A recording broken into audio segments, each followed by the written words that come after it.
BingX, a trusted global crypto exchange. Trade spot, futures, or copy top traders easily. Sign up via the link or referral code to get 30 USDT instantly, plus up to 1,500 USDT in bonuses for verification, deposit, and trading. Hundreds are reportedly killed at a Sudanese hospital as evidence of alleged atrocities by the Rapid Support Forces, or RSF, continues to mount, according to both the World Health Organization and the Sudan Doctors Network. The paramilitary group is accused of killing numerous patients and staff inside a hospital in Fasher. These harrowing reports emerged after the RSF claimed control of the city on Sunday. The World Health Organization's Secretary General, Tedros Adhanom Ghebreyesus, expressed deep dismay and shock over accounts suggesting over 460 individuals perished at the Saudi maternity hospital, though initial statements did not assign direct blame. Meanwhile, the Sudan Doctors Network, a medical organization actively monitoring the ongoing civil war, stated unequivocally in a recent social media post that the Rapid Support Forces killed in cold blood everyone they found inside the Saudi hospital. This grim development unfolds against the backdrop of a protracted conflict that has gripped Sudan since April 2023, originating from a power struggle within the military regime that escalated into open warfare in the capital, Khartoum, and subsequently spread across the nation. Currently, Sudan's army maintains control over most of the country's northern and eastern regions, having successfully recaptured Khartoum in March of last year. Conversely, the RSF dominates territory in the western and southwestern parts of the country, with the Sudanese army having withdrawn from Fasher. The RSF now controls all 5 regional capitals within Darfur, even as fighting persists in the southern Kordofan region.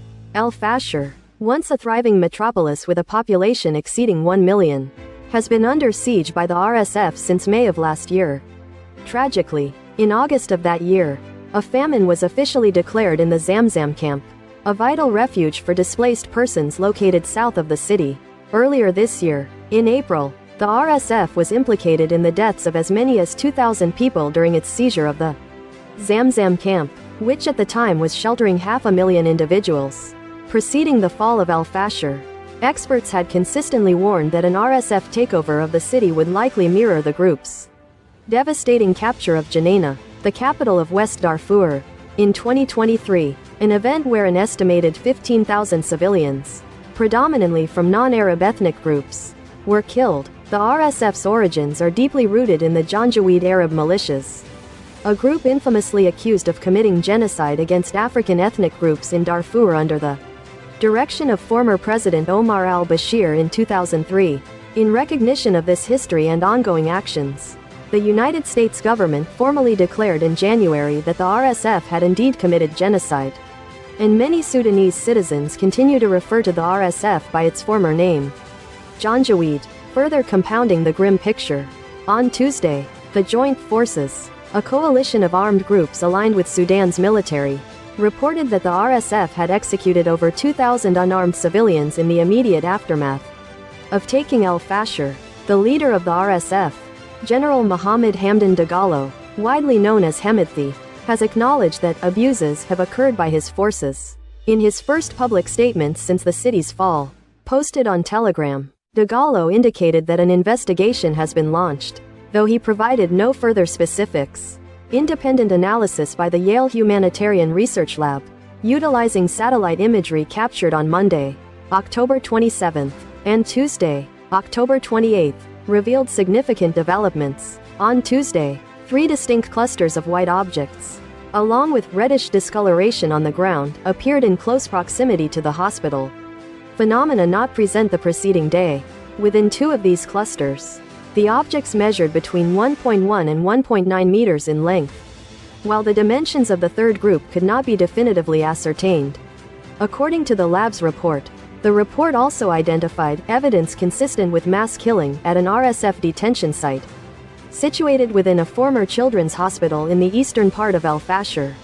Additionally, continued, systematic killing was noted along the city's eastern earth walls, structures originally constructed for defense by the Army and later fortified by the RSF. Caitlin Howarth, Director of Conflict Analytics at the Yale Lab, stated that determining the precise number of fatalities directly attributable to the RSF in Fasher is not yet possible.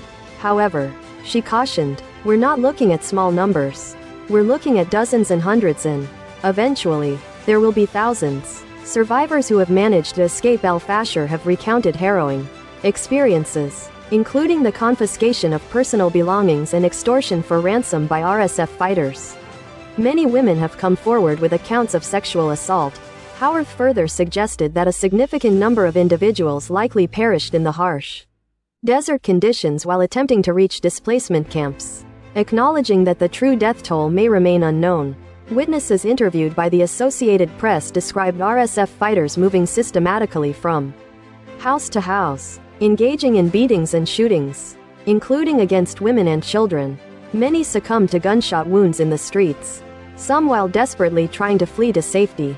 Tajul Rahman, a man in his late 50s speaking by phone from Tawila, a displacement camp approximately 37 miles west of Fasher that now shelters over 650,000 people, described the scene with chilling clarity. It was like a killing field. Bodies everywhere and people bleeding and no one to help them.